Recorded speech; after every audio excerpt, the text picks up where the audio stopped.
Todas as quintas-feiras aproveitamos para estudar algum tema da Palavra de Deus. E nós falávamos outro dia a respeito dos dons espirituais. Nós lemos um texto, vamos ler novamente daqui a pouco, falando que Cristo, indo ao alto, levou cativo o cativeiro e deu dons aos homens. E nós focamos na parte do dom. O pastor Moisés pediu para falar a respeito do cativo, levando o cativo, o cativeiro, o que é isso? O texto que nós lemos aqui de 1 Pedro, nós vamos ler novamente, mas só no 1 Pedro, capítulo 3, 19, fala que ele foi e pregou aos espíritos em prisão, né? O texto que nós lemos. Se nós formos para 1 Pedro 4, 6, nós vamos ler daqui a pouquinho também, ele fala que o evangelho foi pregado aos mortos, né? Então, a gente vai falar um pouquinho sobre esse texto, que é Efésios 4, né, que fala que subindo ao alvo levou o cativo o cativeiro. E eu não sei se os irmãos já ouviram alguém dizer o seguinte: olha, quando Cristo foi crucificado, foi colocado ali no sepulcro, que ficou por 3 dias, nesses 3 dias, ele foi e pregou para esses espíritos que estavam aprisionados, ou seja, eles estavam, aqui o texto que ele diz no versículo de Pedro, né?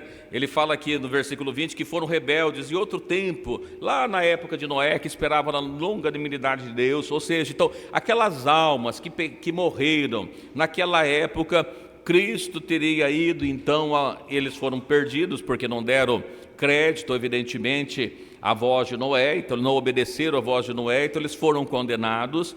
E Cristo, nesses 3 dias, ele vai lá no inferno, aonde estão essas almas, prega para essas almas, e aquelas almas que aceitam Cristo, ele pega e leva ao cativeiro que ele estava aprisionado. Alguém já ouviu falar disso? Ouviu falar? Outros dizendo, mas não é só da época de Noé, todos aqueles que morreram antes de Cristo, então eles foram condenados. Então Cristo dá para eles uma oportunidade para que eles possam ouvir o Evangelho, porque eles não haviam ainda ouvido o Evangelho, né? Então Cristo vai lá e aqueles mortos que estavam lá com as suas almas aprisionadas, seus espíritos aprisionados, né? Aqueles que recebem a Cristo, então eles são salvos. Então, porque eles aceitam o Evangelho, e o que diz lá em Efésios 4, que subindo ao alto levou o cativo o cativeiro, se trata dessas almas, dessas pessoas. Seria isso verdade? E por isso até nós colocamos o tema do estudo hoje, né? Cristo pregou aos mortos, né? Foi isso que eu falei, Cristo pregou aos mortos que estavam no inferno, foi isso que aconteceu. Havia uma possibilidade disso acontecer? Será que isso é verdade? Ou alguma coisa está faltando de entendimento nesses textos? Eu quero ler esses 3 textos, né, para nós entender melhor aquilo que nós estamos falando, e nós falamos um pouquinho a esse respeito do que se trata esses textos. Nós pegamos e oferecemos esses espíritos, né? São almas penadas, são espíritos desencarnados, são espíritos sem carne, é isso que diz a palavra. Esse cativeiro que eles estavam era o inferno. Será que é isso que é o cativeiro que estava lá? Cristo foi lá e pregou para eles quando ele estava nesses 3 dias que ele estava lá, né? Será que é isso, né? Porque a gente precisa entender todos esses textos, porque enquanto o corpo de Cristo estava na sepultura, onde foi parar o Espírito de Cristo, né? Então ele foi lá no inferno para pregar para essas pessoas. É isso que diz a palavra de Deus? Seria isso possível, né? Então vamos ler o texto, os 3, eu quero ler com os irmãos 3 textos, 3 porções da palavra de Deus, para a gente entender um pouquinho e fazer uma série de entendimentos a esse respeito. No livro de 1 Pedro, capítulo 3, nós lemos agora há pouco, mas eu quero repetir, talvez nem todos tenham acompanhado a leitura. No livro de 1 Pedro, capítulo 3, verso 18, diz assim: porque também Cristo padeceu uma vez pelos pecados, o justo pelos injustos, para nos levar-nos a Deus, mortificado, na verdade, na carne, mas vivificado pelo Espírito, no qual também foi e pregou aos espíritos em prisão, os quais em outro tempo foram rebeldes quanto à longanimidade de Deus, esperavam nos dias de Noé, enquanto se preparava a arca, na qual poucas, isto é, 8 almas, se converteram pela água. E ainda, também no versículo 21, que também como uma verdadeira figura, agora nos salva o batismo, não o despojamento da imundícia da carne, mas da indagação de uma boa consciência para com Deus, pela ressurreição de Jesus Cristo. Mas o texto mais complicado talvez seja o 19 ou 20, né? Espírito em prisão, rebeldes antigamente nos dias de Noé. Quem são essas pessoas que se trata? E ainda para a gente fazer mais um entendimento, 1 Pedro, capítulo 4, vamos para o capítulo 4, no versículo 6. Vamos ver o 5 e o 6, né? O 5 diz assim: os quais hão de dar conta ao que está preparado para julgar os vivos e os mortos, porque por isso foi pregado o evangelho também aos mortos, para que na verdade fosse julgado segundo os homens na carne, mas vivesse segundo Deus em espírito, né? Então, foi pregado o evangelho também aos mortos. Versículo aí em Efésios, capítulo 4, verso 8 e 9.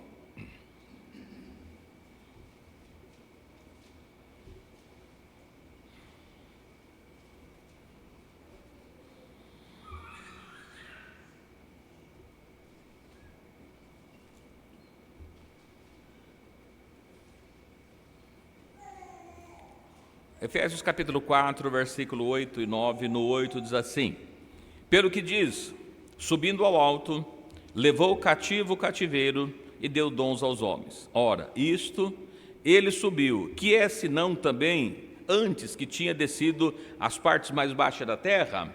Amém, esses 3 versículos. Bom, esse entendimento que nós falamos, olha, essas almas que foram pregadas, esse cativeiro, essa parte mais baixa que Cristo havia descido para pregar o Evangelho, segundo o entendimento, aos mortos, né? Será que é isso? Cristo mesmo pregou o Evangelho para os mortos? Primeiro, né? Se Cristo pregou o Evangelho para os mortos, então depois que alguém morre ele pode ser salvo, porque Cristo pregou aos mortos. Me pode dizer, não, pastor, mas isso valeu só uma vez lá no Velho Testamento, né? Agora já não faz mais sentido, só aqueles que haviam morrido antes, né? Então, mas se a gente pensar que alguém depois de morto pode ser salvo diante desse contexto, né? Então os católicos estão corretos de acreditar num purgatório, porque ele morre, não vai para o céu, fica por purgatório, e por isso eles fazem as missas, as rezas, para que a pessoa possa ser purificada, sair do purgatório e ir para o céu. Então faz um pouco de sentido esse acreditar deles diante desses textos, se isso é verdade, se é dessa forma que a gente está entendendo, né? E aí que Cristo foi e pregou para eles em prisão, quando foi que isso aconteceu? Isso que a gente vai tentar entender um pouquinho, né? Com base no texto, né, que nós lemos aí, então ele vai lá no inferno, retira almas aprisionadas que o recebem, é isso? Poderia isso acontecer? Aí esse espírito em prisão, ele está se referindo realmente a espírito desencarnado, né? Não tem carne, é só espírito, será que é isso? É que diz o texto. O espírito, né, pois aqui refere-se a pessoas mortas, né? Vamos ver alguns textos sobre, a gente vai procurar tratar um pouquinho, irmão, sobre espíritos, sobre prisão, para que a gente possa entender um pouquinho do que diz o texto e ao final a gente volta para entender melhor o que diz esse texto com base em toda a Bíblia. Por quê? Sempre que a gente diz para os irmãos, olha, a Bíblia, ela não se contradiz, ela é coerente desde Gênesis até Apocalipse, ela não tem nenhuma maneira de ela distorcer alguma coisa. E se nós entendermos que pessoas que morreram tiveram uma chance, né, então continua acontecendo novamente, porque o que diz o texto. Mas a gente olhando desde o Velho Testamento, e esse texto que ele diz, essas almas aqui, né, esses espíritos em prisão, quem são esses espíritos em prisão? O que aprisiona um espírito, se é que é espírito, né? Foram rebeldes e longanimidade de Deus nos dias de Noé. Quando foi que foi pregado para essas almas nos dias de Noé? Foi nos dias dele? Foi depois? Foi Jesus que foi pregar enquanto ele estava morto? Será que é isso que se refere ao texto, né? Quando nós lemos que diz que levou o cativo, o cativeiro, é isso que ele está tratando, é um cativeiro, imaginando que fosse como uma prisão, que Jesus vai lá no inferno e aquelas almas estão aprisionadas, ele arranca aquela prisão e leva para o céu. É essa figura que acontece. Isso poderia acontecer? Ficaria bastante temerário, porque a gente vai perceber que não é isso, né? Então, quantas vezes a gente prega do seguinte: olha, enquanto há vida, esperança, depois que morre, não tem mais oportunidade. Mas se não tem mais oportunidade, como é que eles tiveram oportunidade? Ele fica contraditório com o contexto bíblico, né? Então a gente vai falar um pouquinho, irmãos, a respeito de almas, né? De espírito, né? Tratando aqui espírito em prisão. Falando um pouquinho, quando a Bíblia está se referindo a espírito, existem vários textos bíblicos, que eu peguei alguns aqui, a gente poderia pegar outros tantos, né? Mas quando a Bíblia fala de espírito, ele está falando de pessoas sem carne, é só o espírito, esse espírito aqui? Será? Vamos dar uma olhada ao que a Bíblia fala sobre espírito primeiro, né? No livro de aos Romanos, versículo 8, versículo 16, eu pedi que alguém que achar, por gentileza, possa ler para nós, por favor.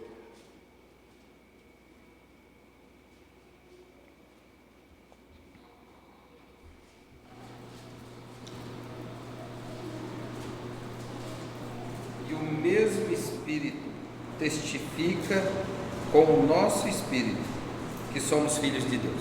Uma pergunta: esse Espírito de Deus, amém, o Espírito Santo testifica com o nosso Espírito. Uma perguntinha: esse Espírito nosso aqui, que somos filhos de Deus, ele se refere a pessoas vivas ou pessoas mortas? O Espírito de Deus está testificando com o nosso espírito, é um texto que ele está falando, porém, esse Espírito que está falando, mencionando que o Espírito de Cristo está testificando com o nosso espírito, mas é com nós com vida, né? Nós estamos mortos aqui. Então perceba que, primeiro, esse Espírito que ele está falando, ele não está se referindo a uma pessoa morta, mas a uma pessoa viva. Ainda falando que o Espírito de Deus testifica com o nosso espírito que estamos vivos, né? Então, para a gente entender um pouquinho essa linguagem que está na Bíblia. Ainda no livro de 1 Coríntios, capítulo 16, versículo 18,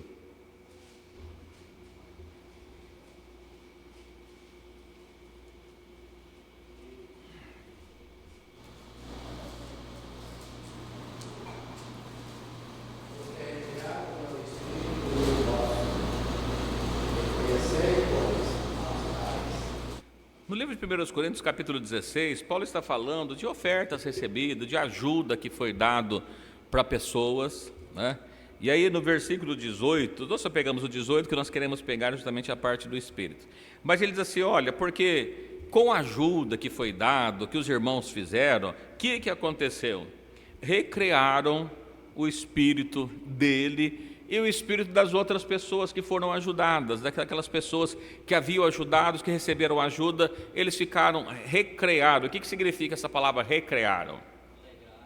Alegraram, ficaram felizes. Mas eu faço uma outra pergunta para os irmãos: ora, o que Paulo escreveu? Que o espírito dele e o espírito dos demais irmãos ficaram alegres, ficaram felizes com a ajuda que receberam. Eu volto a fazer a pergunta: Paulo estava morto? Estava vivo. E os demais irmãos? Estavam vivos. E o que diz o texto então? Olha, na verdade, nós nos alegramos, os irmãos se alegraram, todo mundo ficou feliz e ninguém estava com a sua alma penada, com o seu espírito desencarnado.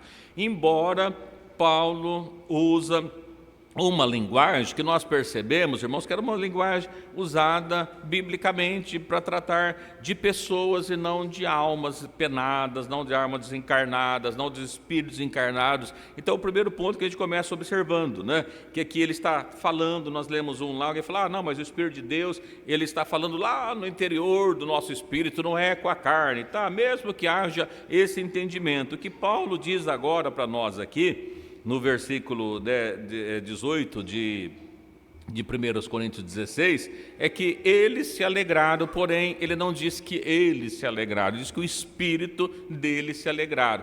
É como dizer para os irmãos aqui, ao invés de dizer assim, irmãos, eu estou muito feliz de estar aqui hoje com os irmãos, assim, meu Espírito está jubilando de estar aqui com os irmãos, né? O Espírito está jubilando, e eu?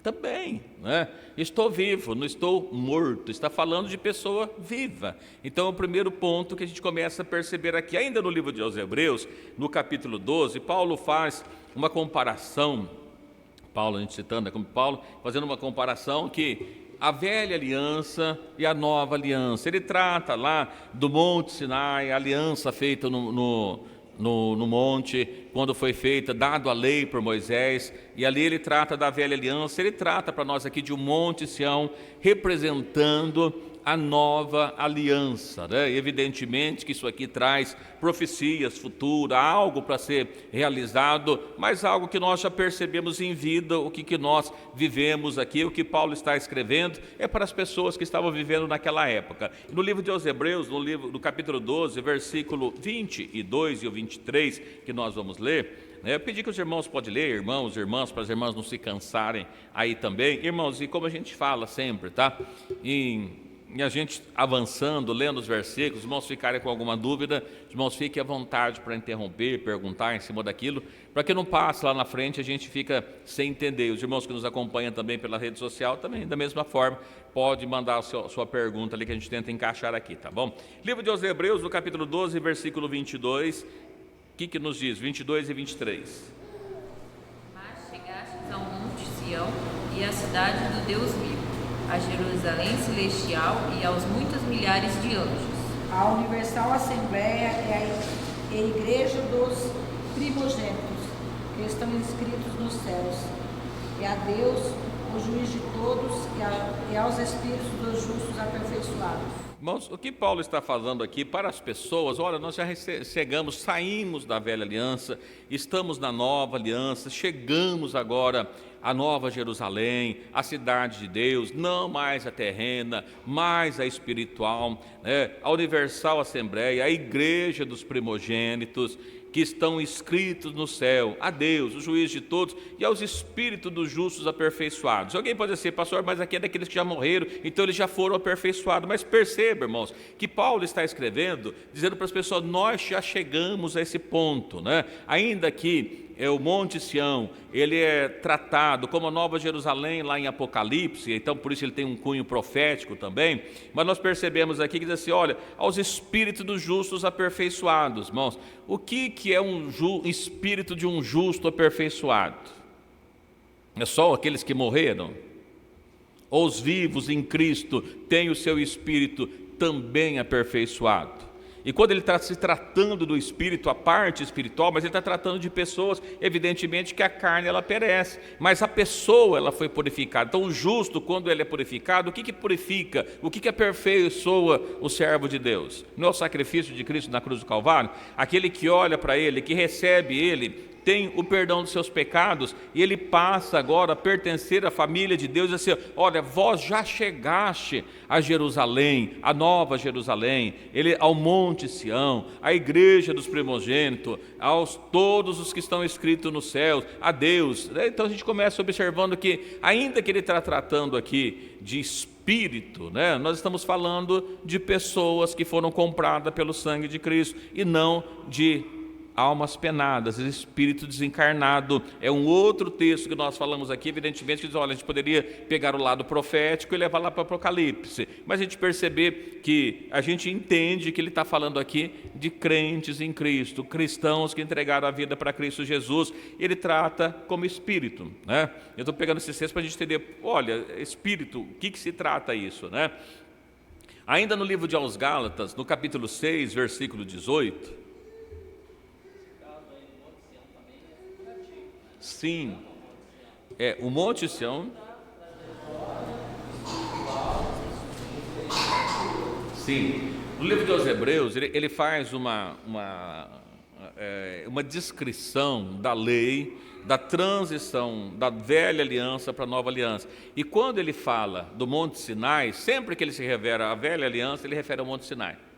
E quando ele fala do Monte Sião, ele está se referindo a Cristo, a nova aliança. É tudo figurativo, evidentemente, né? Mas assim, nós já chegamos ao Monte Sião. Não, nós não chegamos lá no Monte Sião. Nós não estamos na Nova Jerusalém, mas pela fé, aquele que recebe Cristo, ele já faz parte da Nova Jerusalém, da Nova Sião. Então vocês já chegaram. Não é necessário que a pessoa morra para que possa ser participante. Porque ele diz assim, a igreja dos primogênitos que estão escritos no céu, né? Quem está escrito no céu? Todo aquele que recebe Jesus, que recebe a Ele. Então, a nova aliança que ele está tratando aqui, ele se refere ao Monte Sião. Quando a gente vai ver, que eu disse para os irmãos que tem um sentido figurado, quando nós vamos ver no livro de Apocalipse, especialmente no capítulo 14 de Apocalipse, ele vai descrever que lá estão os 144 mil selados que estão com o Cordeiro no Monte Sião.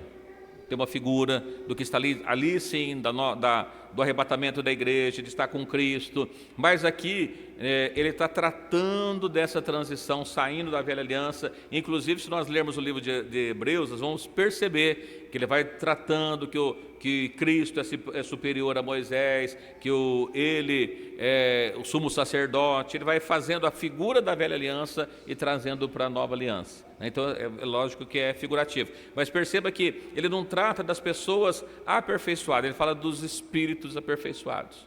Então é a figura que a gente quer mostrar para os irmãos, que existe várias vezes repetido na Bíblia, né?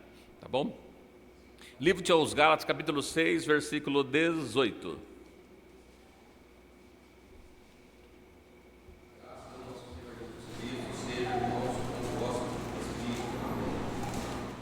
Olha que Paulo está aqui, né, dando a bênção, a saudação final. A graça de nosso Senhor Jesus Cristo seja, irmãos, com o vosso espírito.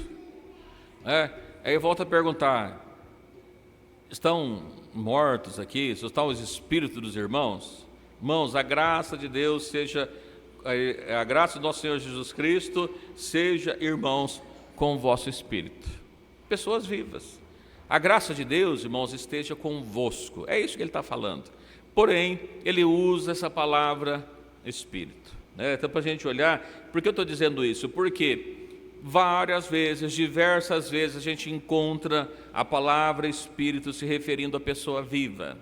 Mas, diante de um texto, a gente fica, às vezes, entendendo que está falando de pessoas mortas, né? E aí não faz muito sentido. Por isso que a gente está pegando vários textos aqui, só para entender para os irmãos, olha, que a linguagem bíblica, muitas vezes, ela está escrita como espírito, mas se referindo a pessoas.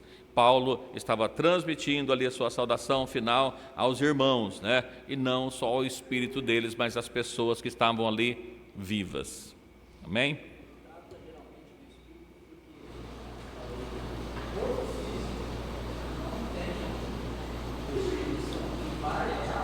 Sim, sim. E para a gente entender, irmãos, quando uma pessoa entrega a sua vida para Cristo, que ele está livre, a sua alma está livre, o seu espírito está livre, o contrário também é verdadeiro. Aquele que serve o diabo, o que está aprisionado? O espírito dele está aprisionado, né? A pessoa está aprisionada, sim, o espírito dele está aprisionado, né? Mas não significa necessariamente que ele esteja morto. É um ponto que a gente está tentando mostrar para os irmãos. Porque se refere, sim, quando a gente fala muitas vezes há muita confusão em relação a Cristo, Pai, o Filho, e todos assim, não, mas os três são coiguais, e são mesmo, eles são igual, porque na verdade são um só, mas as pessoas assim, não, mas eles são tudo igual, e Jesus assim, não, o Pai é maior que eu, né? Mas se ele é igual, não pode ser maior. Por que é maior? Porque o filho está tratando da carne, a carne é menor que o espírito, a carne volta para o pó, a carne é desfeita, o espírito não, o espírito permanece. E é isso que a gente está se referindo, por isso que se referindo a isso aqui. E tem um texto, irmãos, que é bastante interessante, porque a gente pode fazer um pouco de confusão. Olha que coisa interessante. No livro de 1 João, no capítulo 4, versículo 1, primeira epístola de João, capítulo 4, versículo 1.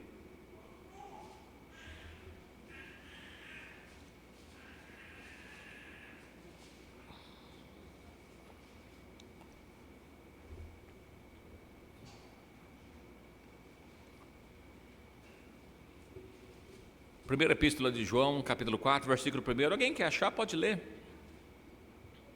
Amados, não creias em todo o espírito, mas provai se os espíritos são de Deus, porque já muitos falsos profetas se têm levantado no mundo. Mas uma coisa bastante interessante esse texto aqui, né? Porque a gente falou, a gente tem que provar os espíritos, provar se o espírito é de Deus e provar se o espírito não é de Deus, é do diabo, alguma coisa assim. Como é que a gente prova o espírito? A gente vai conversar com o espírito ou com pessoas? Por exemplo, a gente ora, alguém, o diabo pega, ele está endemoniado, né? Aquele espírito que está nele, mas a gente fala com quem? Com a pessoa.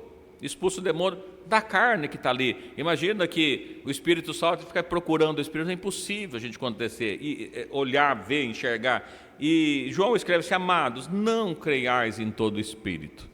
Mas ele diz assim, provai se os espíritos são de Deus. Como é que a gente vai provar? Procurando o que os espíritos estão falando? O que ele diz aí na sequência? Porque já muitos falsos profetas se têm levantado no mundo. Olha, os falsos profetas estavam falando. Como é que as pessoas iam provar se o espírito é de Deus ou se o espírito não é de Deus? Aquilo que as pessoas vivas estavam falando, não os mortos, eram falsos profetas, homens, assim como existe hoje muitos falsos profetas, muitas pessoas que não são usadas por Deus. Entretanto, quando a gente vai provar o espírito que está nele, como é que a gente prova? É numa pessoa viva, não é numa pessoa morta, né? Então o que eu estou tentando mostrar para os irmãos aqui através desses versículos é que a palavra espírito está se referindo por muitas e muitas vezes, na Bíblia peguei alguns, mas a gente poderia pegar mais. Quando se refere a espírito, está se referindo a uma pessoa, a um ser humano, né? E não a um espírito, porque eu estou voltando a isso, porque primeiramente, se a gente pega a ideia de um espírito, só o espírito sem corpo, né, dá-se a ideia de uma alma penada, né, como é falado, aí tem algum espírito andando por aí. Então Jesus pregou para aqueles espíritos, e aí se torna uma contradição bíblica, e a gente vai mostrar por quê mais um pouquinho. Eu só quero, antes de nós entrarmos mais um pouquinho nisso, ler com os irmãos o que aprisiona o homem, o que é uma prisão para o ser humano? Pecado. Além do pecado, enfermidade, Jesus tratou como uma prisão para o ser humano, que a gente vai ler alguns versículos. Olha que coisa interessante. Livro de Lucas, capítulo 4, versículo 18 e 19, Jesus lê ali, né, um texto falando sobre o profeta Isaías, e ele vai tratando para nós algumas coisas, né? Vamos ler. Lucas, capítulo 4, versos 18 e 19, pedir para um irmão lê um, a irmã lê outro, a irmã lê um, o irmão lê outro, para que todos participem, né?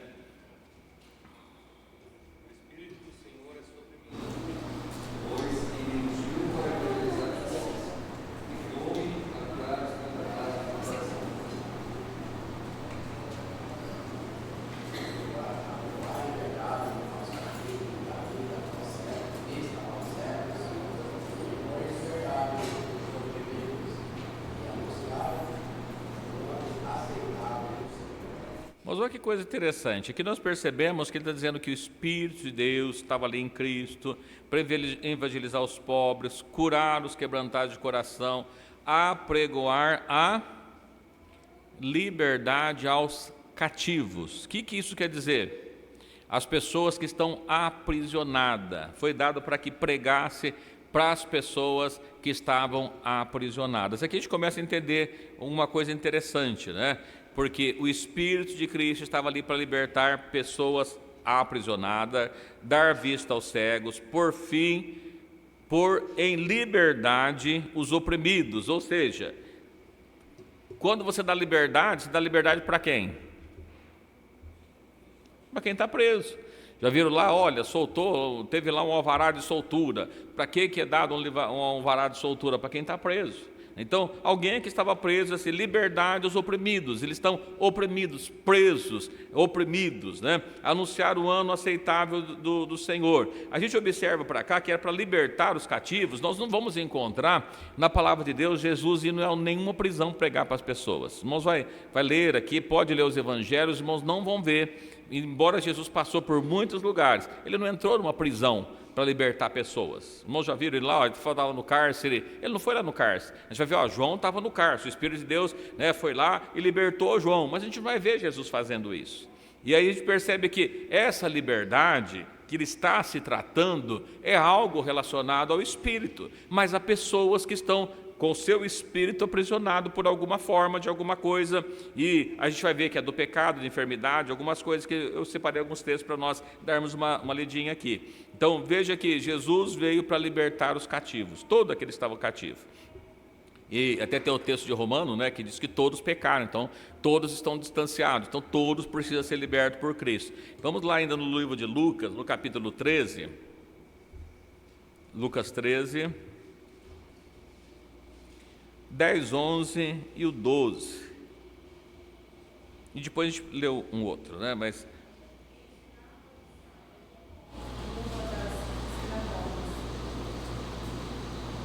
e eis que ali estava uma mulher que tinha um espírito de enfermidade já há 18 anos, andava curvada, não podia de modo algum endireitar-se.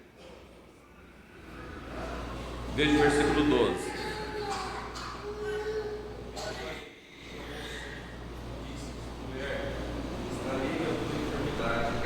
Olha que coisa interessante. Mulher, tu está livre da tua enfermidade. Espera aí, pastor, não está dizendo que ela estava presa. Jesus falou que ela estava um espírito de enfermidade há 18 anos, ela andava encurvada, não podia endireitar. Jesus disse, mulher, tu está livre da tua enfermidade. Aparentemente, nem parece que está se falando de uma prisão, né? A única palavra que está relacionada aqui, mulher, tu está livre da tua enfermidade. Mas leia o versículo 16, alguém para mim, por favor.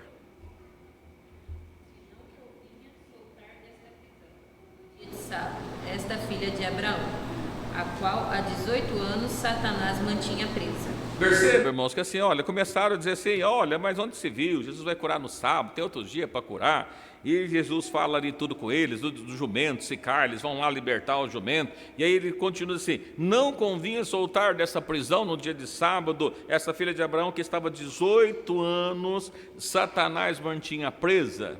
Perceba que aquela enfermidade estava aprisionando a mulher há 18 anos. Aquela enfermidade era uma prisão lançada pelo diabo na vida daquela mulher. Então perceba assim, primeiro, olha, enfermidade é uma prisão. Jesus veio para livrar, inclusive, enfermidade que aprisiona o ser humano, né? Por que aprisiona? Porque a pessoa doente, ela não consegue fazer muitas vezes o que o outro pode fazer. Então, a enfermidade, espírito de enfermidade, é uma prisão lançada pelo diabo, né? Por isso que às vezes precisa ser repreendida, que o espírito que está ali causando aquela opressão, o que estava na vida dessa mulher, essa enfermidade, 18 anos, a mulher andava encurvada, ela estava presa pela enfermidade.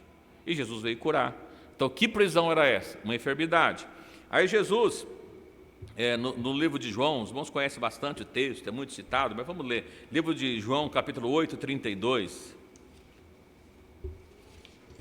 33 e 34.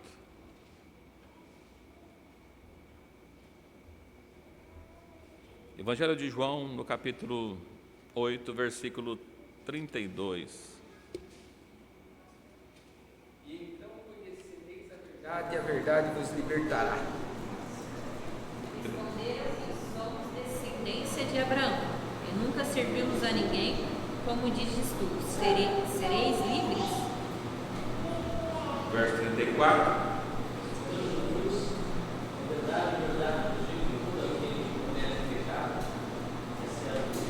Então, veja, irmão, o que aprisiona? Jesus disse para ele assim, olha, conhecereis a verdade vos libertará. Eles ficaram ofendidos com isso. Falou assim, como assim, Jesus, né? Nós nunca servimos para ninguém. Você vai dizer que nós vamos ser livres? E Jesus assim respondeu, em verdade vos digo que todo aquele que comete pecado é servo do pecado. Então perceba que todos, a Bíblia fala que todos pecaram, né? Então todos estão ali presos. A gente começa observando isso porque parece que prisão se trata de um mundo submundo, de alguma coisa que estava lá no fundo, mas o que aprisiona o ser humano é o pecado. Como é que o ser humano é aprisionado? Satanás aprisiona pelo pecado, o pecado gera morte, não é isso que diz a palavra de Deus? Então a gente percebe aqui assim, do que a pessoa estava presa? Pelo pecado. Cometeu o pecado. Quem cometeu o pecado? A Bíblia fala assim, que por um homem veio o pecado ao mundo.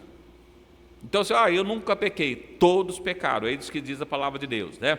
Ainda no livro de aos Romanos, né, não é esse texto que eu vou falar aqui, todos pecaram, mas olha no livro de Romanos, capítulo 6, 22 e 23.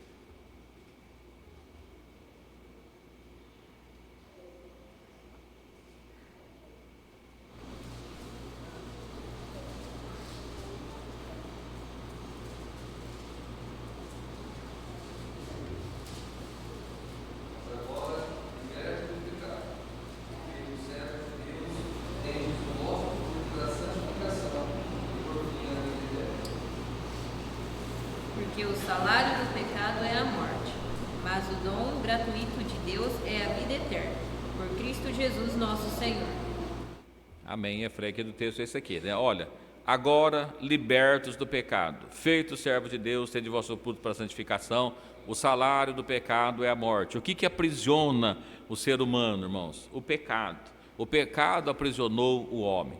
Quando nós percebemos lá atrás que entrou a morte no mundo, perceba uma coisa, antes de Adão pecar, havia morte? O ser humano não morria, ele não foi feito para morrer. Quando ele peca, veio a morte. Então perceba-se, o que aprisiona o homem? O pecado. Através do pecado gerou a morte, todos pecam porque... Todos morrem porque pecou. Então pecou, o salário é a morte. Agora ele vai morrer. A condenação que estava sobre o ser humano, ela foi dada e aprisionou o ser humano de tal forma, depois a gente vai ler no capítulo 15 de 1 Coríntios, que vai ver se, onde está a morte o teu aguilhão? O que é um aguilhão? Cadeia, uma prisão, que aprisionava o ser humano. O ser humano estava condenado, ele tinha medo de morrer, porque o pecado gerou a morte. Agora todo ser humano estava condenado a isso. Então perceba que assim, o que aprisiona o ser humano? O pecado, e a consequência é a morte. Essa é a prisão. A gente começa observando. Olha que coisa interessante. No livro de 1 Pedro ainda, vamos para 1 Pedro, no capítulo 1, versículo 10 e 11.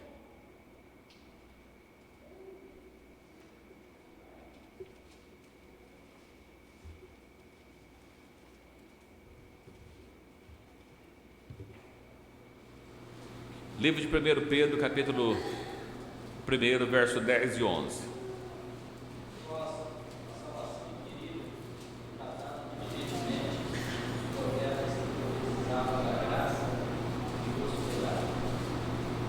Verso 11.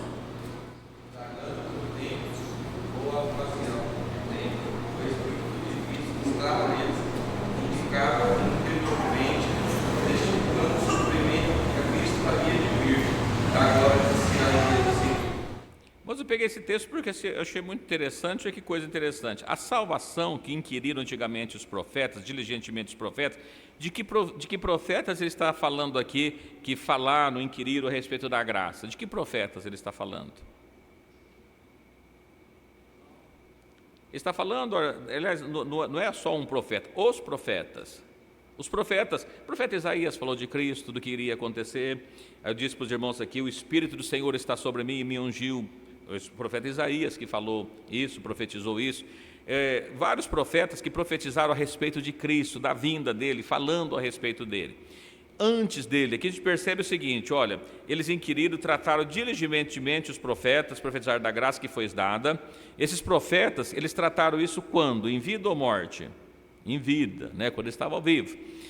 Indagando em que tempo, ocasião, de tempo o Espírito de Cristo que estava neles. Perceba que no Velho Testamento, os profetas falaram através de quem? De Cristo. Eles foram usados por Deus para falar. Os irmãos acham que o profeta Isaías começou a falar a respeito do nascimento de Cristo, eis que a Virgem conceberá e dará à luz um filho, é porque ele tirou isso da cabeça dele? Não.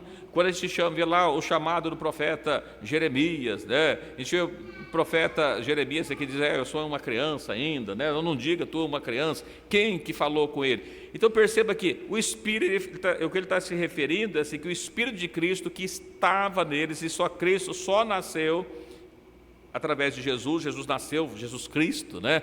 No Novo Testamento, em Mateus. Porém, o Espírito de Cristo já estava nele no Velho Testamento. Então, todos aqueles homens que falaram lá no Velho Testamento, falaram através do Espírito de Cristo. Se eles falaram através do Espírito de Cristo, quem falou? Foi os profetas ou foi Cristo? Cristo falou através deles. Então perceba que as profecias do Velho Testamento, Deus usou aqueles homens, mas as palavras eram de Cristo, era Cristo que falava. Então, só para os irmãos terem uma ideia, assim, olha, no Velho Testamento, quem que falavam? Quem que usava os profetas? Deus. Quem que usa hoje? Deus. Quem? Cristo, Jesus, né? É o mesmo, ele sempre usou. Então a gente observa o seguinte, olha, todos aqueles profetas, deixa eu perguntar uma coisa para os irmãos, quando Noé falava para o povo que o mundo seria destruído, por que que Noé falava? Porque ele sabia? Sim, mas quem que falou para ele? Deus falou para ele. Embora o texto lá de Gênesis não fala, mas nós percebemos pelo Novo Testamento assim, Noé, o pregoeiro da justiça. Então Noé estava pregando para as pessoas que o mundo seria destruído. E as pessoas acreditaram, Noé? Não. Mas de quem que era a mensagem? Era de Noé ou era de Deus? Deus. Então perceba que a gente vai falar mais algumas coisinhas, mas vamos entender o seguinte, olha, primeiro, o que Noé estava falando era o próprio Deus que estava falando, né? Vamos seguir mais um pouquinho.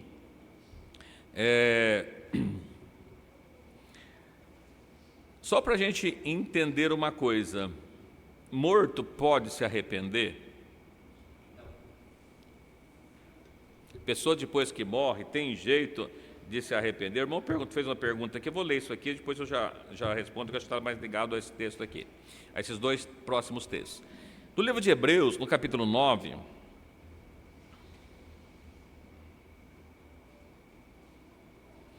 Hebreus 9, 27.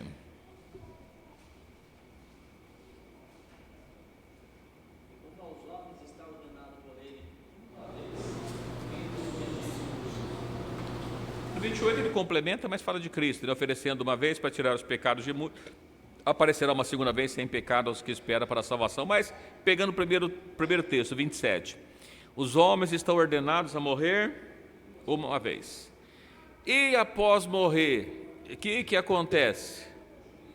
Vem o juízo. Ora, se após morrer vem o juízo, haveria tempo de alguma forma dele se arrepender? O espírito dele, desencarnado, se arrepender? Porque o que diz a Bíblia é assim, os homens morrem uma vez, significa que a sentença é dada quando a pessoa morre.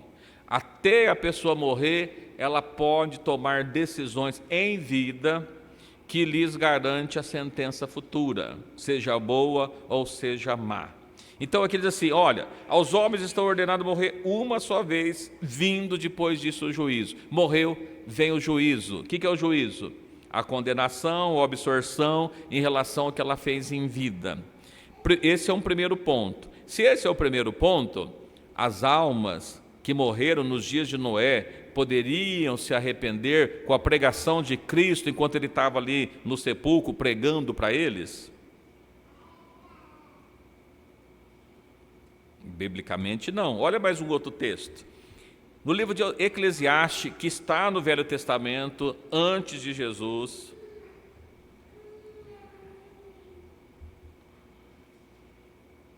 Livro de Eclesiastes, capítulo 9, versos 5 e 6.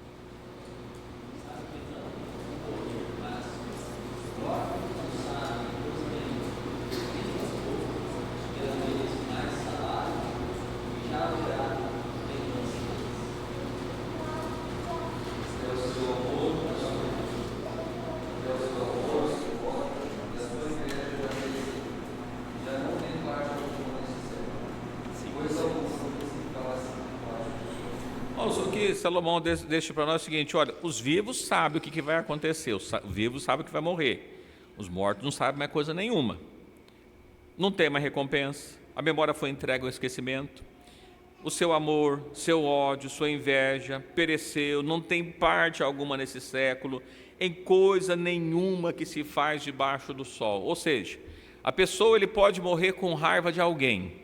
Se no dia do velório dele, ele morria de raiva, tinha tanta raiva de alguém, e aquela pessoa apareceu no velório dele, os irmãos acham que ele vai levantar do caixão para brigar com ele? Não, é impossível. Porque o que Salomão escreve diz assim: a memória foi entregue ao esquecimento. Ora, se a memória foi entregue ao esquecimento, e ele não tem mais parte nenhuma desse século, ele não sabe de mais nada o que vai acontecer, como é que ele pode se arrepender de alguma coisa? Então eles estavam lá no purgatório, no Hades, no inferno intermediário, no mundo dos mortos, como as pessoas chamam, eles estavam lá e Cristo foi lá e prega para eles. Aí alguns aceitam, outros não aceitam, ou todos aceitam, mas eles não têm mais memória. Como é que eles podem se arrepender de alguma coisa?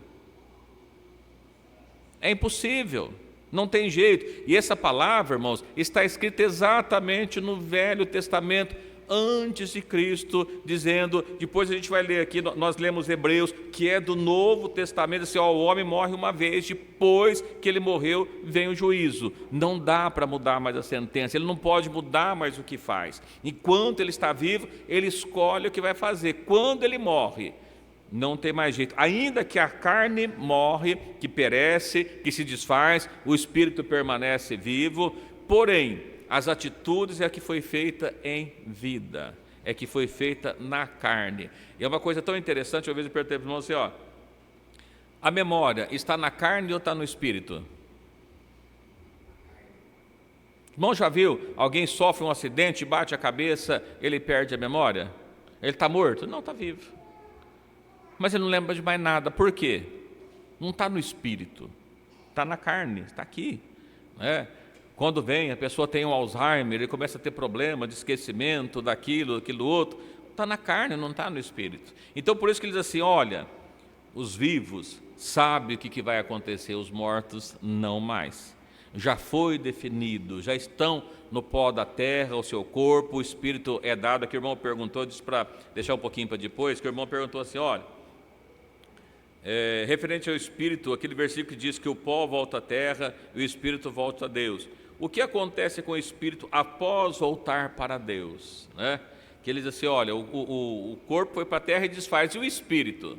O espírito, ele volta para Deus, está em algum lugar, aguardando para que possa ressuscitar novamente. Mas ele está no lugar ali, aguardando ou a vida ou a condenação, a vida ou condenação, mas a sentença já foi dada, já foi definida. Quando nós lemos no livro de Apocalipse, que foram abertos os livros, as pessoas foram julgadas de acordo com o que estava no livro, não é o julgamento que alguém vai interceder e depois ele recorre à condenação, ele passa sem absolvição, não é nada disso, né? Então, exatamente onde está o espírito, eu não sei, a Bíblia fala que ele volta para Deus, está em algum lugar, repouso, né?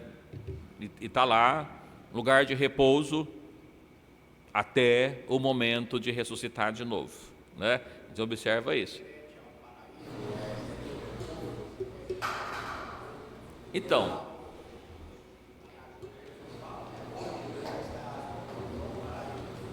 Jesus disse para aquela pessoa que aceitou Jesus lá na hora, hoje mesmo tu estará comigo no paraíso, estar num lugar de gozo, né? Mas, irmãos, eu quero ler só mais um versículo, depois eu vou ler um outro. Ninguém subiu ao céu, senão o Filho do Homem que desceu e que está no céu. João, então, né? Então o ladrão não foi para o céu com Jesus. Então, não no céu definitivo. É que quando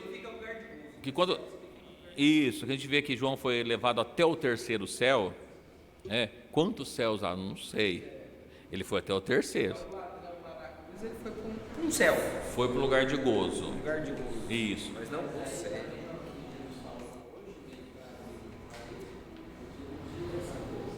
É como 1000 anos. E tem um detalhe, irmãos, o tempo ele só serve para os vivos. só serve para nós. Ele foi dado, né, se a gente pensar de Gênesis, para que foi dado o sol e a lua? Contagem de tempo. A contagem de tempo é só para quem está vivo, quem está morto não tem contagem de tempo, né? Então, quando você fala assim de hoje, né, ele estava deixando aquele plano e ao ressuscitar novamente, é como um abrir, piscar, fechar o olho, está num outro plano, né? Esse hoje pode demorar um tempo, pode não ser tão rápido assim, mas para o morto não tem mais tempo, o tempo é só para o vivo, né? O espírito, ele não envelhece. Quando fala que, até nós cantamos, né, hoje lá, né, que não tem, como é que é, mudados nós vamos ficar, seremos transformados, lá não tem velhos, não tem velho no céu, e nem tem criança no céu, não tem jovem, adulto, não tem classe intermediária, ali o espírito é o mesmo, ele não tem idade. A questão de idade está relacionada ao ser humano, à carne, né? Sim.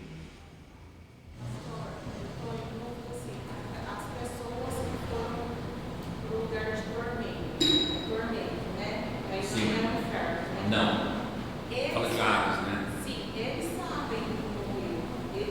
Eles não caíram no esquecimento, né? Eles sabem o que está acontecendo. Vamos ler mais um versículo, depois eu leio mais um outro, fica um pouquinho mais fala o que Jesus falou a respeito disso, tá?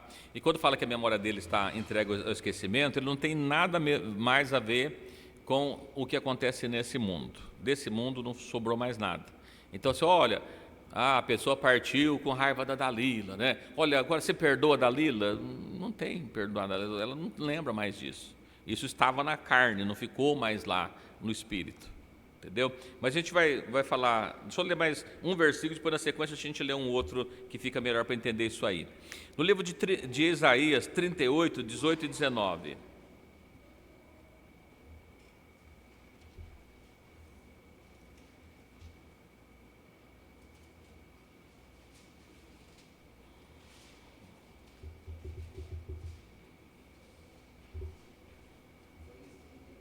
(38, 18 e 19). Louvar-te a sepultura, e nem a morte glorificar-te. Não esperarão em tua verdade Os que descem a cova. Os vivos, esses te louvarão, como eu hoje faço. O Pai aos filhos fará notória a tua verdade. Então perceba que, olha, a sepultura não pode louvar a Deus, não pode glorificar a Deus, ou seja, aqueles que desceram não têm ocasião mais para isso. Nem esperarão em verdade os que descem a cova. Não dá para esperar mais em alguma coisa, já foi decidido o que iria acontecer. Os vivos, assim, os vivos te louvam.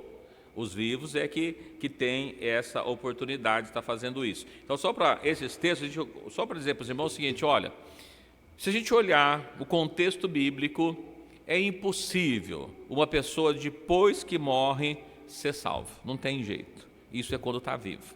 E agora, uma parábola que Jesus fala a respeito do rico e o Lázaro, vamos ler lá no livro de Lucas, capítulo 16, 26, as horas se aproximam, a gente vai ler o 16, 26 e a gente comenta o que acontece ali, mas no livro de Lucas, capítulo 16, 26...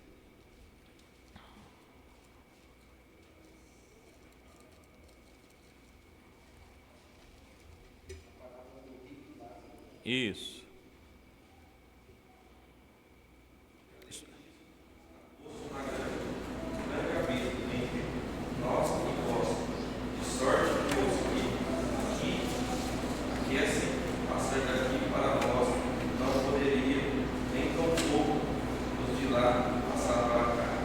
Isso, irmãos, perceba que uma coisa, Jesus faz uma comparação, fala a respeito de uma pessoa que vivia de qualquer jeito e outra que tinha sofrimento, mas ele era uma pessoa íntegra, sincera, e que esse rico que vivia de qualquer forma, ele diz que ele morre e vai para o Hades, para o inferno, ou inferno intermediário, pelo menos, porque lá em Apocalipse a gente vai entender que assim, olha, que até o diabo ele vai ser lançado no lago de fogo, ou seja, nem lago de fogo, nem o diabo está no inferno definitivo, né? Está no inferno intermediário, provisório, digamos assim, o Hades.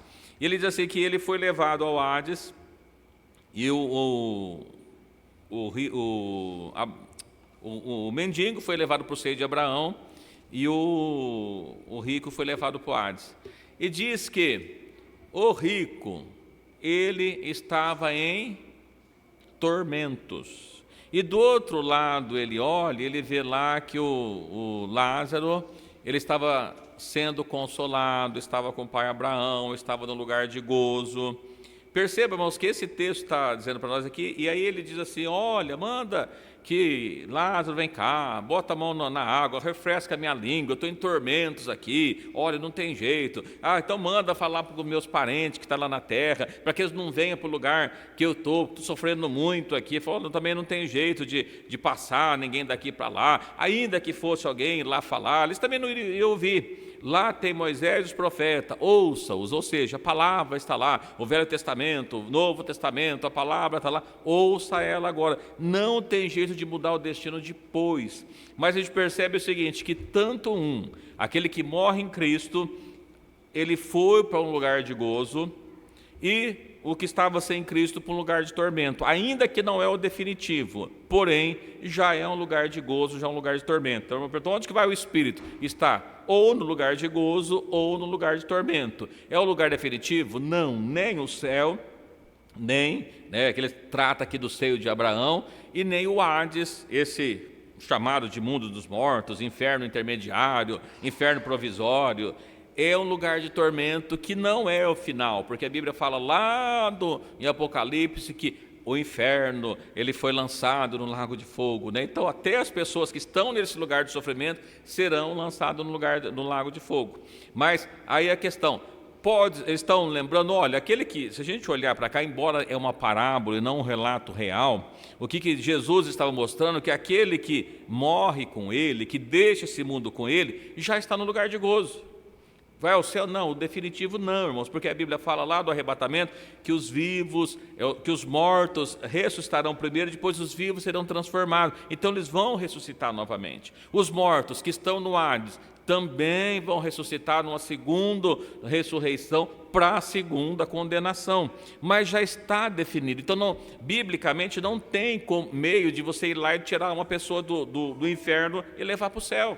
Isso é contra a Bíblia como um todo, ele não faz sentido a gente pegar a Bíblia como um todo, em nenhum lugar a gente vai encontrar base bíblica para isso. Pastor, mas essa questão aí, quando fala que, como que vai perder a memória, a memória foi entregue ao esquecimento. Aí ele está lembrando das pessoas que ele deixou, que ele quer voltar para pregar. É uma parábola, É uma parábola. Sim. Porque fala nome.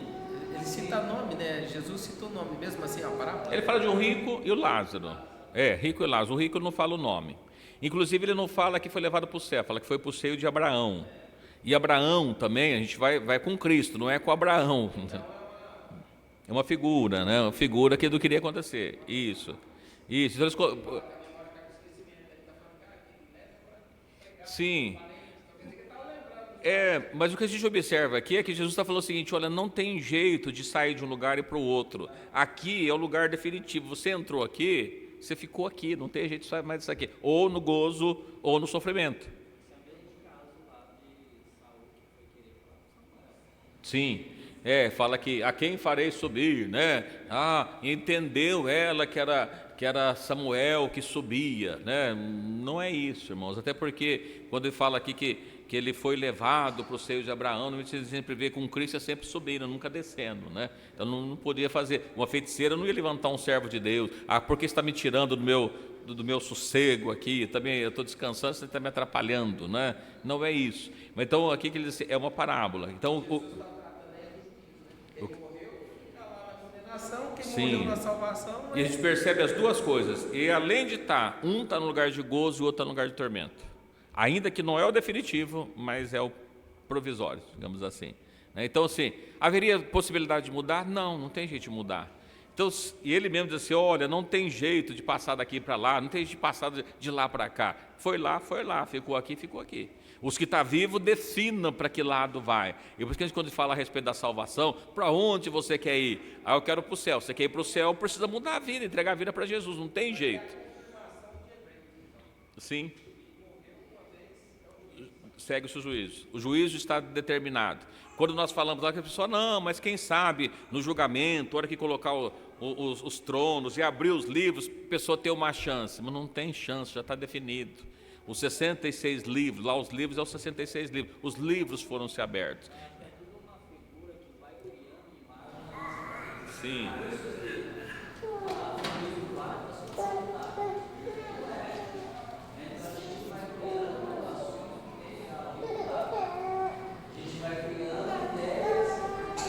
Imaginando.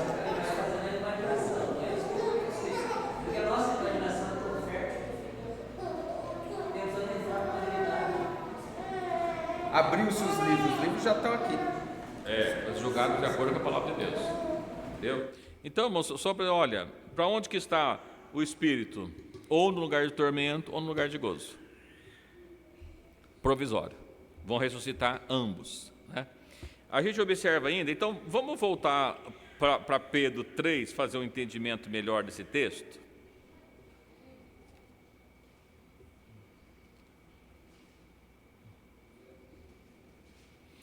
Pedro, no capítulo 3, você vai falando de vários assuntos, de casamento, vai falando de pessoas que sofrem, nós temos que estar prontos para responder com as pessoas com mansidão. Ele diz assim que é melhor a gente padecer fazendo bem do que ter uma vida melhor fazendo mal. E aí nesse ponto ele chega aqui, né? Porque Cristo também padeceu por nós, o justo pelos injustos, para nos levar a Deus, mortificado da verdade na carne, mas vivificado pelo Espírito. Até aqui não tem problema nenhum de nós entender. No qual também foi e pregou aos espíritos em prisão. Vamos voltar.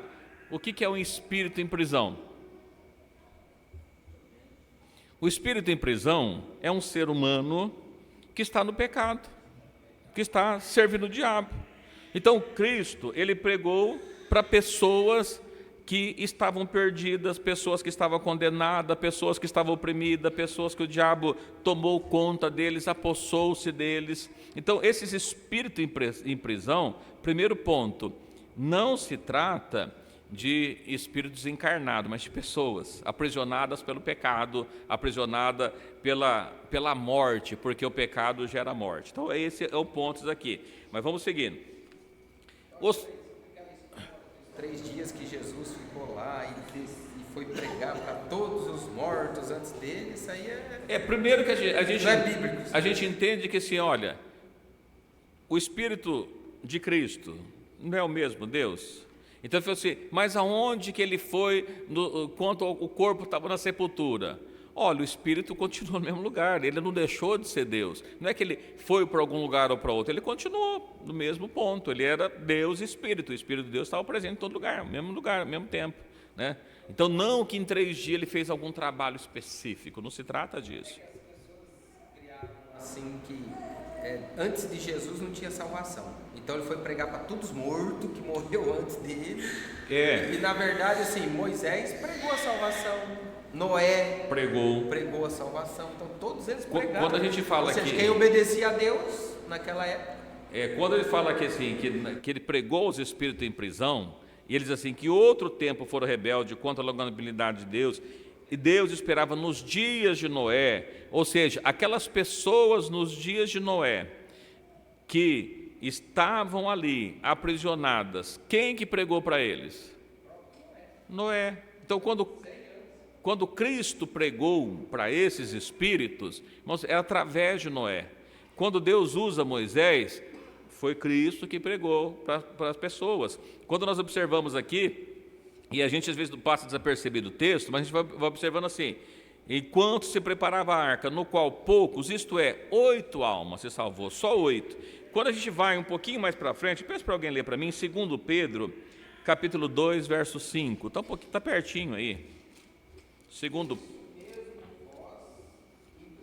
toda diligência, acrescentai à vossa fé a bondade desse. Não, 2 Pedro. 2 Pedro 2,5. Perdão, estava lendo 1,5, perdão.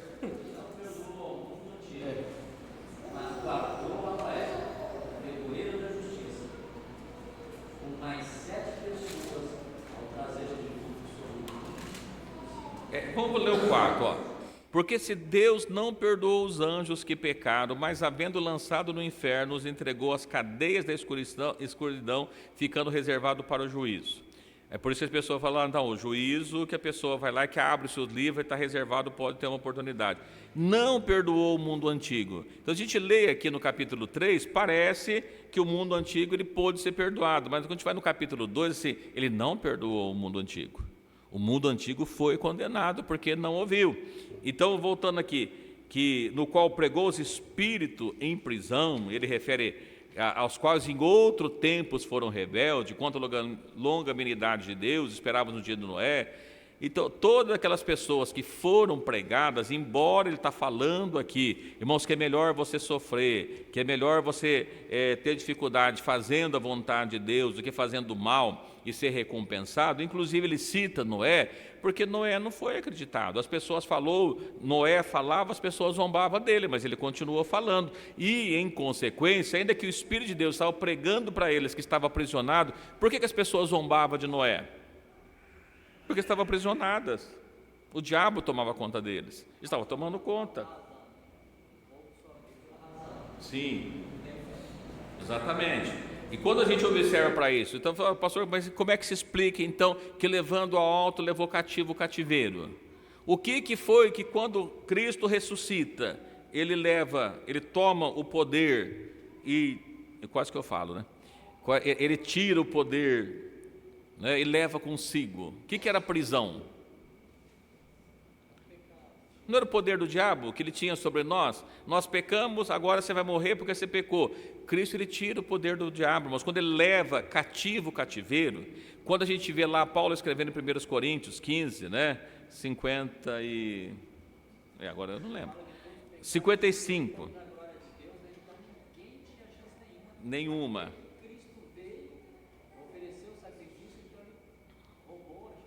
Exato. Então veja lá, em 1 Coríntios 15, 45, assim: onde está, ó morte, o teu aguilhão? Onde está, ó inferno, a tua vitória? Ora, o aguilhão da morte é o pecado, e a força do pecado a lei, mas graças a Deus que nos dá a vitória por nosso Senhor Jesus Cristo. O que ele levou o cativo? A morte. Aquele que está em Cristo não morre. O diabo ele não tem mais poder, ele foi vencido. Ele levou o cativeiro significa que agora aquele que está em Cristo, ele está livre do pecado e da morte. Não tem mais poder sobre ele a morte. Então a pessoa tem medo de morrer por causa do pecado, aquele que recebe Cristo não tem mais esse medo, essa preocupação, porque quem está em Cristo nunca mais morre. Ele, pelo contrário, quando ele morre, ele passa da morte para a vida, porque agora a morte não pode alcançar nunca mais. Então, o que ele levou o cativo? A morte. Ele venceu a morte. Quando nós falamos aqui, a gente não tem tempo para ler todo o capítulo 15, mas fala que Cristo foi feito as primícias dos que dormem. Ele ressuscitou primeiro. Em ele ressuscitando, o que acontece? Ele venceu a morte. E ele venceu a morte. Todos aqueles, lembra, irmãos, quando nós falamos das festas das primícias, que você consagrava o molho do trigo e toda a vossa colheita era abençoada? Foi isso que Cristo fez. Com Cristo vencendo, todos vencem junto, que estão em Cristo, evidentemente. Então é isso. Quando ele foi e pregou os espíritos em prisão, não foi ele, Cristo, em 3 dias. Foi através do espírito que estava de Noé, eles pregou, mas eles não ouviram. Noé sofreu com isso, mas Noé se salvou. Nós que estamos vivendo no dia de hoje, se nós fazermos a vontade de Deus, podemos até sofrer afronta, podemos sofrer danos por alguma coisa, mas é melhor sofrer porque alcança a vitória. É isso que diz o texto. E aqui só um detalhe interessante, irmãos. Eu queria ler um outro também que é importante. A hora passa, mas dá tempo. Hebreus 1:1. Olha que coisa interessante. Eu estou falando aqui, eu citei o texto ali atrás, que falei que era Cristo que falava através dos profetas antigos, né? O livro de 1 Pedro que nós lemos lá, 1:10, que inquiriram antigamente os profetas, ou melhor, diligentemente os profetas. Hebreus 1:1, olha o que ele diz aí. Havendo Deus antigamente falado muitas vezes, e de muitas maneiras, aos pais pelos profetas, a nós falou nestes últimos dias pelo Filho. Perceba, lá atrás Deus falou com eles pelos profetas. Para nós, agora é com Cristo. Ele fala para nós através de Cristo. Mas no Velho Testamento, na Velha Aliança, ele usou os profetas para que pudesse falar. a respeito disso. Então, se foi Cristo que falou, foi, Cristo foi lá e pregou. Como? Usando Noé. Quando nós vamos e falamos, pregamos o evangelho e alguém aceita, quem que foi que falou? Ah, fui eu. Não, foi Cristo, estou falando de Cristo. É só o Espírito Santo que tem o poder de convencer a pessoa do pecado. Ninguém, mas nenhum teólogo, nenhum estudioso consegue convencer o ser humano do pecado. Somente o Espírito Santo que convence o homem do pecado. É isso que diz a palavra de Deus. Então, quando nós falamos e alguém, ele converte ao Senhor, é Cristo que pregou, não somos nós. É isso que diz a palavra de Deus. E às vezes, por nós não entendermos isso, parece que está falando de alguma coisa que não é verdade, né? Olha que coisa interessante. Eu quero ler mais dois ou três aqui, rapidinho, só para a gente terminar e a gente finaliza esse assunto. Livro de Efésios, capítulo 2, verso 1. Primeiro e 2, vamos ler o primeiro que dá para a gente entender, né?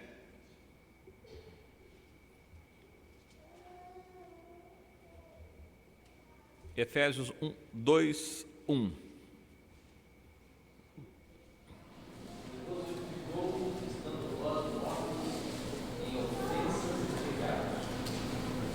Olha que coisa interessante. Deus nos vivificou quando nós estávamos mortos. A perguntinha: nós estávamos mortos ou estamos vivos? É a morte. Então perceba que nós estávamos vivos, porém mortos nas ofensas e no pecado, mas vivo na carne, porque assim em outro tempo andasse segundo o curso desse mundo, segundo os príncipes, potestades do ar, o espírito que agora opera nos filhos da desobediência. Aqueles filhos da desobediência, o espírito que opera neles, faz com que, embora ele esteja respirando, andando, eles estão mortos, não estão vivos. Né? Então, olha, Deus vivificou, deu vida quando vocês estavam mortos em ofensas e pecados, mas agora estão vivos. Por que estão vivos? Porque não tem mais ofensa e pecado, irmãos. Olha que coisa interessante. Então é o seguinte: aquele que está ofendido, ele está pecado, ele está morto. Porque só vivificou quem estava morto em ofensa e pecado. Ah, mas eu continuo ofendido, então continua no pecado, então está morto. É uma coisa interessante. Então, quando eu falo do Espírito, não se trata de alma penada. Ainda, olha o que Jesus fala no capítulo 8 de Mateus, 8, 22. Mateus 8, 22.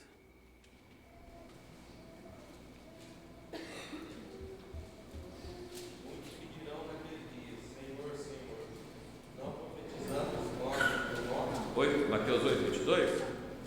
Jesus, porém, disse: segue-me e deixa aos mortos, sepultar os seus mortos. É quando Jesus estava chamando as pessoas, e alguém disse: Senhor, deixa eu sepultar primeiro meu pai, né? E Jesus assim: olha, deixa os mortos sepultar os mortos. Bom, deixa eu fazer uma pergunta. Os irmãos acham que um cadáver pode sepultar outro cadáver? Jesus estava falando de cadáver aqui? Ele estava falando daquele que está em pecado. Deixa as pessoas que estão em pecado fazer o enterro. Você me segue, né?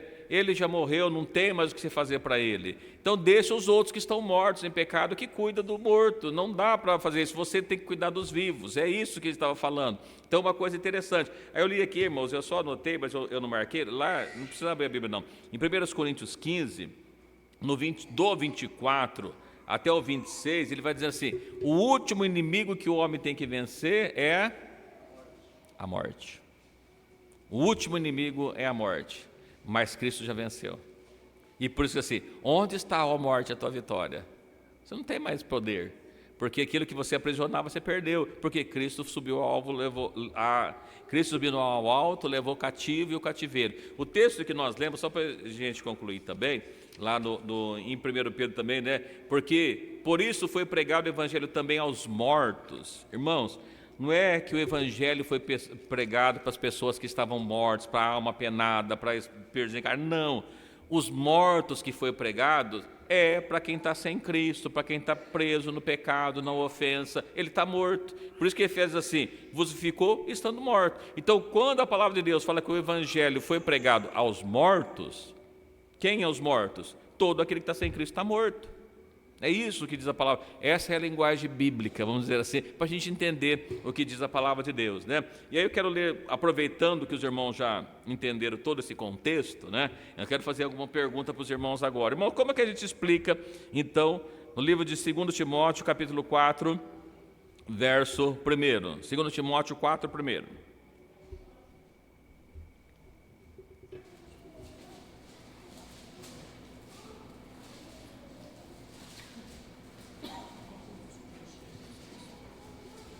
Segundo Timóteo, capítulo 4, versículo 1.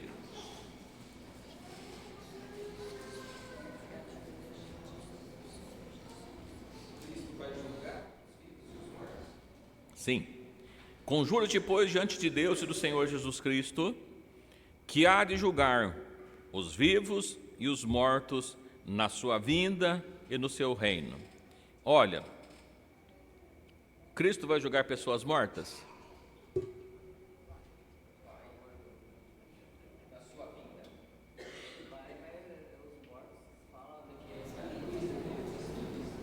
Porque quando se abriu os seus livros, não foi a segunda ressurreição, a primeira e a segunda ressurreição. Ou seja, todos que estão participando do julgamento, ou do primeiro ou do segundo, na primeira ressurreição ou na segunda, ressuscitaram. Se ressuscitaram, estão tão vivos.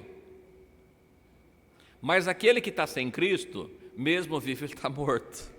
Percebe? Então quando a gente fala assim, olha, conjuro-te diante de Deus e do Senhor Jesus Cristo, que há de julgar os vivos e os mortos na sua vinda. Na sua vinda, na vinda de Cristo, todos vão ressuscitar. Ou em primeiro ou na segunda, mas vão ressuscitar todos. Uns para a vida e outros para a condenação. Mas perceba que quando ele está falando de mortos, esse texto, na vinda de Cristo, ele não está exatamente falando daquele que morreu com Cristo. Porque aquele que morreu com Cristo não participa de julgamento nenhum. Ele já está salvo. Morreu, seguiu-se o juízo, já foi salvo. Então, quando eu falo assim, que há de julgar os mortos e vivos, perceba que ele já está tratando daquele que está morto na sua ofensa, no seu pecado, mas ele vai ressuscitar, mas ele está morto de qualquer maneira, porque não tem mais chance da vida eterna. Então, morreu sem Cristo. Então, o que eu estou mostrando para os irmãos é que todo o contexto bíblico, em lugar nenhum, apoia a ideia de que haveria uma possibilidade do Espírito de Cristo ter ido para pregar para espírito de ser humano em algum lugar, no limbo, no mundo dos mortos, no Hades. É impossível, biblicamente, diante de todo o contexto bíblico, e não se a gente pegar um versículo e tentar ficar preso nele, entendendo ele, porque não é isso que diz o texto, até porque, como diz para os irmãos aqui de 1 Pedro 4, né, que o evangelho pregado para vivos e para mortos, né? Olha, pregou-se aos mortos, mas como assim pregou-se aos mortos?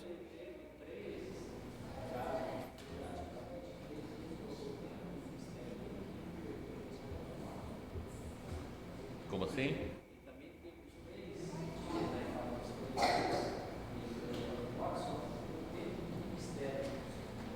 Sim, 3 dias. Existem figuras, né? Existem muitas coisas ali que vão acontecendo. Mas, assim, não é que nesses 3 dias que ele saiu pregando para os mortos, não é nada disso.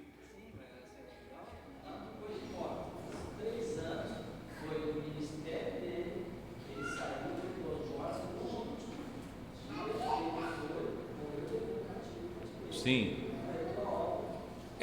Mas assim, esse é do ministério dele, mas na verdade ele pregou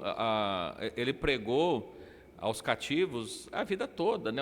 Em toda a história da raça humana, Cristo pregou para eles. Porque ele fala lá, olha, havendo Deus falado de muitas formas, de muito jeito, antigamente pelos profetas, a nós, ele já falou através de Cristo. Mas lá atrás ele usava os profetas, né? Então tinha essa figura assim, teve o período dos 3 dias que ele passou pregando, os 3 anos e meio, né, representando dessa forma, o seu ministério, fazendo a mudança da lei, né, da antiga lei para a nova lei. Porém, assim, ele traz para nós, nesse período aí, a nova vida, mas ele sempre usou os profetas que não ouviram, né? As pessoas não ouviram.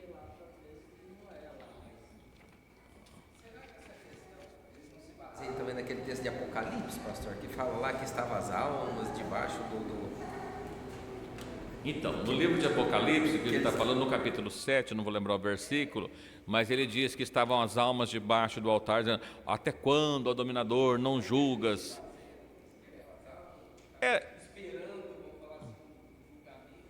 Eu não sei de onde que vem a explicação em si, né? De onde que veio eu não faço ideia, mas eu já ouvi pessoas, né, pregando dessa forma: não, nos 3 dias Cristo foi lá no inferno, resgatou as almas aprisionadas, mas não tem nenhuma base com isso, até porque, volto a dizer, irmãos, porque, pessoal, olha, o que Jesus ficou fazendo em 3 dias? É o que ele fez no tempo todo nosso, porque ele, quando morreu a carne, que o Espírito deixa a carne, ele continuou sendo Deus, ele nunca morreu, Deus nunca morreu, não tem 3, um que morreu, né? Tem 3 formas de manifestação, e uma das manifestações, como filho, é que morre, a parte carne. Mas, o período que a carne estava no sepulcro, o que ele estava fazendo?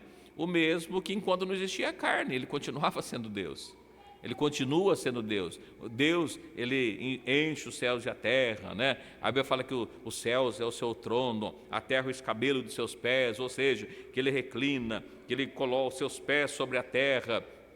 Tudo figurativo, mas não é que em 3 dias ele precisava ter uma obra especial porque o corpo dele estava ali.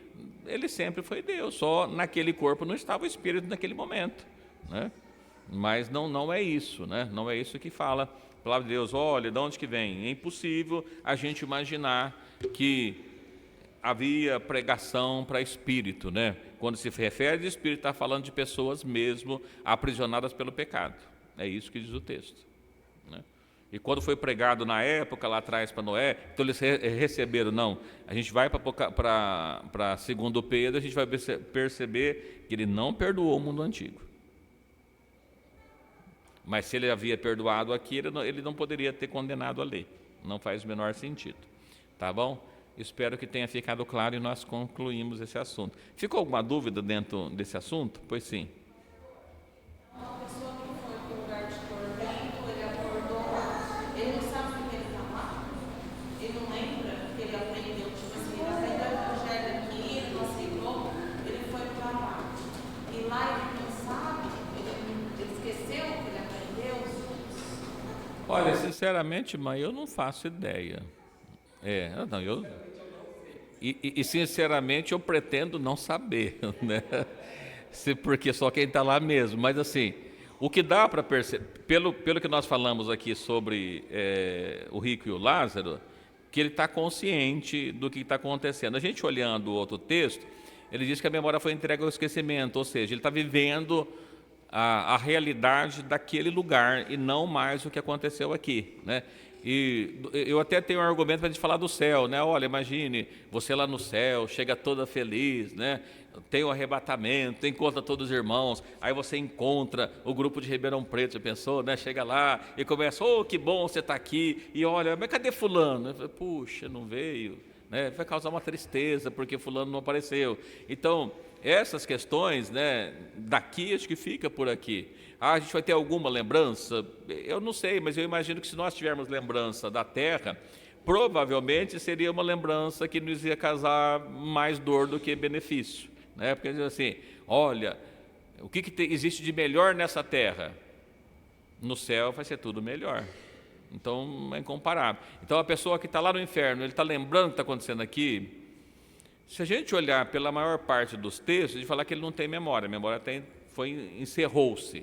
A gente pega essa parábola, mas é uma parábola, né, que no meu entender, o que Deus está tentando mostrar ali é que assim, olha, morreu, não dá para mudar mais o destino, não tem jeito. Até porque imagina, se o rico estava lá no inferno, conversando com Deus, então Deus estava lá no inferno, né, atendendo alguma necessidade, e não faz muito sentido isso. E o de cá está olhando para lá, se bem que Lázaro não estava vendo o rico, né? Lázaro fala que estava no lugar de gozo, mas não fala que ele estava olhando lá. Senhor, faz alguma coisa por Lázaro lá, ele não menciona nada, né? O rico que estava vendo, no lugar de tormento, vendo o que estava acontecendo do outro lado, né? Então, assim, é uma parábola. E agora o texto mesmo que trata do assunto, ele diz que a memória foi entregue ao esquecimento. Então, assim, sinceramente, alguma outra coisa que eu falar seria o que eu acho, o que eu penso, mas eu não tenho base bíblica para isso, né? Se estiver no inferno, mas aí eu não quero saber, né? Porque ele está perguntando se a pessoa que está lá no tormento, ele sabe por que está lá, eu não sei, né? E nem pretendo saber, né? Então eu não sei, né? Mas vamos procurar ir para o céu mesmo, que é melhor, né? Eu deixei esse negócio para lá, tá bom? Mas é só para mostrar para os irmãos que, assim, esse texto que a gente fala, que pregou aos mortos, que levou cativo em cativeiro, que pregou os espíritos em prisão, não é espírito desencarnados, não é uma penada, não é isso que diz o texto, tá bom?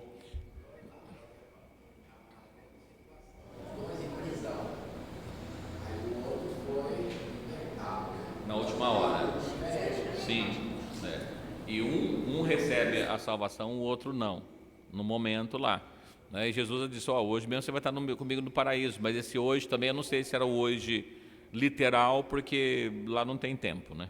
No tempo lá não vai ter mais. Mais alguma pergunta? Não? Que bom, então ficou muito claro, bem confuso, né?